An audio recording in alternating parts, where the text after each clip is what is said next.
ఓయ్ హలో, ఇక్కడ ఏంటి అలా చూస్తున్నారు? Welcome back to Shana's cooking. ఇవాళ మా అమ్మగారి రెసిపీ వచ్చేసి చూస్తున్నారు కదా, పుల్లగా కొంచెం తీయగా ఉండే చామగడ్డ పులుసు అనమాట అండి. చామగడ్డ పులుసు కర్రీ నోరు ఊరిపోతుంది నాకైతే, ఇప్పుడే తినేయాలనిపిస్తుంది.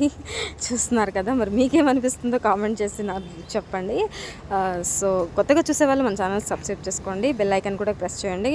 మన ఏ రెసిపీ అయినా కూడా నోటిఫికేషన్ ద్వారా వస్తుంది. మరి ఇంత టేస్టీగా కుదిరే ఈ చామగడ్డ పులుసు మా అమ్మగారు ఎలా ప్రిపేర్ చేశారో ఫుల్ వీడియో అయితే చూసేయండి, స్కిప్ చేయొద్దు.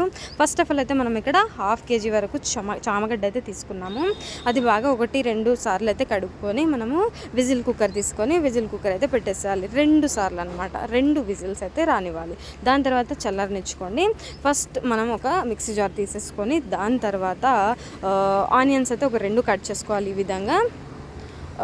దాని తర్వాత ఒక 5 వరకు టమాటాలు తీసుకోవాలి, ఈ విధంగా కట్ చేసుకోవాలి. చూస్తున్నారు కదా, ఇవి అయితే మనము మిక్సీ అయితే పట్టేసుకోవాలండి. చింతపండు వేసేసుకోవాలి, ఒక నిమ్మపండు అంత చింతపండు తీసుకోండి, నిమ్మకాయ అంత సైజు ఉన్న చింతపండు, అంటే క్వాంటిటీ చెప్తున్నాను నేను మీకు. మనకి చింతపిక్కలు లేకుండా చూసుకోండి. ఫస్ట్ మనం నానబెట్టేటప్పుడు 2 సార్లు అయితే వాష్ చేసుకోండి, డస్ట్ అంతా పోతుంది. లేదంటే మనం ఇక్కడ వాటర్ కూడా యాడ్ చేయాలి కాబట్టి సో చెప్తున్నాను. ఇదిగోండి ఈ విధంగా అనమాట. ఇవి వేసేసుకొని మనం మూత పెట్టేసుకొని మిక్సీ అయితే పట్టేసుకోవాలి. ఈ మిశ్రమం రెడీ అయిపోయిందండి మనకి. ఇది పక్కన పెట్టేసి స్టవ్ వెలిగించేసుకొని బాండీ పెట్టేసుకొని మనకి తగినంత ఆయిల్ అయితే వేసేసుకోవాలి. 3 చెంచాలు అయితే తీసుకున్నారు, 3 గంటెలు తీసుకున్నారు ఆయిల్ తాలింపు కోసం. ఆనియన్స్ అందులో నుంచే కొంచెం పెట్టారు తాలింపుకి, చూస్తున్నారు కదా. ఒక 1/2 ఆనియన్ పట్టింది అనుకోండి. ఒక 4 పచ్చిమిర్చి అయితే ఇక్కడ మధ్యలోకి కట్ చేసుకొని ఇక్కడ అయితే తీసుకున్నారనమాట. మధ్యలోకి ఇట్లా కట్ చేసుకున్నారు లైట్గా. దాని తర్వాత ఒక స్పూన్ వరకు అయితే మనము పసుపు అయితే యాడ్ చేసేసుకోవాలి. దాని తర్వాత అల్లం వెల్లుల్లి పేస్ట్ కూడా వేసేసుకోవాలి, ఒక టీ స్పూన్ వరకు అండి. చూస్తున్నారు కదా ఈ విధంగా అనమాట. మీరు కూడా ఇలా ప్రిపేర్ చేయండి, చాలా టేస్ట్ అయితే ఉంటుందండి, అద్దరిపోద్ది. ఎవరు చేశారు అనేసి అయితే అడుగుతారు, మళ్ళీ మీతో చేయించుకుంటారనమాట.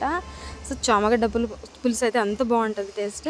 హాఫ్ కట్ట వరకు మనము ఇక్కడ కొత్తిమీర అయితే తీసుకున్నాం అనమాట. చూస్తున్నారు కదా, కలిపేసుకోవాలి. చాలా ఈజీ అండి అసలు, ఒకసారి కొంచెం ఓపిక ఉంటే చాలు, చాలా టేస్ట్ అయితే ఉంటుంది. దాని తర్వాత మనం మిక్సీ పట్టుకున్న మిశ్రమం కూడా యాడ్ చేసేసుకోవాలని. చూస్తున్నారు కదా మరి ఎంత కలర్ఫుల్గా ఉందో. ఆ మిక్సీ జార్ని మనం కొంచెం కడిగేసుకొని వాటర్ అయితే అవే పోసేసుకోవాలి. ఇక్కడ మనం కాస్త చిక్కగానే చేస్తున్నామండి, సో ఒకవేళ మీకు వాటర్ కావాలి అని అనుకుంటే కనుక కొంచెం వేసేసుకోవచ్చు. ఇక్కడ రుచికి సరిపడే మనకి టేస్ట్కి తగ్గట్టుగా మనము ఉప్పు అయితే వేసేసుకోవాలి. దాని తర్వాత కారం ఒక 2 చెంచాలు కూడా మనం తీసుకోవాలి. ఇక్కడ చూస్తున్నారు కదా ఈ విధంగా. మిక్సీ ఎప్పుడైనా కూడా కారం అండి పట్టించిందే వాడండి, చాలా టేస్ట్ ఉంటుంది అన్నమాట. చూస్తున్నారు కదా, కొంచెం ఇక్కడ లంప్స్ ఏమైనా ఉంటాయి కాబట్టి కొంచెం గడ్డలుగా ఏమైనా ఉంటుందేమో అనేసి మా అమ్మగారు కొంచెం లైట్గా అయితే వేసేసారు వాటరు. చూస్తున్నారు కదా ఈ విధంగా బాగా మసలాలన్నమాట. దాని తర్వాత కొంచెము బెల్లం కూడా యాడ్ చేసేసుకోవాలి. ఇది రుచిని బ్యాలెన్స్ చేస్తుందండి. చింతపండు అండ్ అట్లనే టొమాటో తీసుకున్నాం కాబట్టి రెండింటిని బ్యాలెన్స్ చేయడం కోసం మనం ఇక్కడ బెల్లం తీసుకున్నాం అనమాట. రుచి కూడా బాగా తెలుస్తుంది మనకి. సో మనం ఉడకపెట్టుకున్న చామగడ్డను కూడా వేసేసుకుంటే ఒక 5 నిమిషాలు అట్లా పొయ్యి మీద పెట్టేస్తే కనుక స్టవ్ మీద ఇంకా అంతేనండి. ఒక 5-10 నిమిషాలకి మనము మూత పెట్టేసుకొని అలా తీస్తే 10 నిమిషాల తర్వాత ఇంకా రెడీ అయిపోయిందండి. ఎంతో టేస్టీగా ఉండే చామగడ్డ పులుసు రెడీ అయిపోయింది మనం తినడానికి. అయ్యో చామగడ్డ కూర నేను తినను అనే వాళ్ళు కూడా చాలా టేస్టీగా లొట్టలు వేసుకొని మరీ తింటారనమాట. మరి అంత టేస్ట్ అయితే ఉంటుంది ఈ పులుసు, చామగడ్డ పులుసు. చూసారు కదా ప్రిపరేషను. మరి బ్యాచిలర్స్కి అయితే 2 పూటలు అయితే వస్తుంది అనమాట. మరి ఈజీగా అయితే ప్రిపేర్ చేసేసుకోవచ్చు వాళ్ళు కూడా.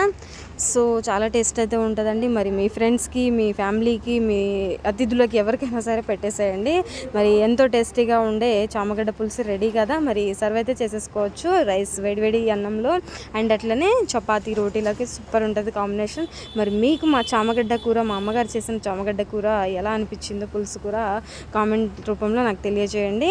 అండ్ అట్లనే లైక్ అండ్ సబ్స్క్రైబ్ అయితే తప్పకుండా చేసేయండి. మన ఛానల్కి సపోర్ట్ అయితే ఇవ్వండి. Thank you for watching. ఇంకో వీడియోతో ఇంకో వంటతో మేము ముందుంటాం.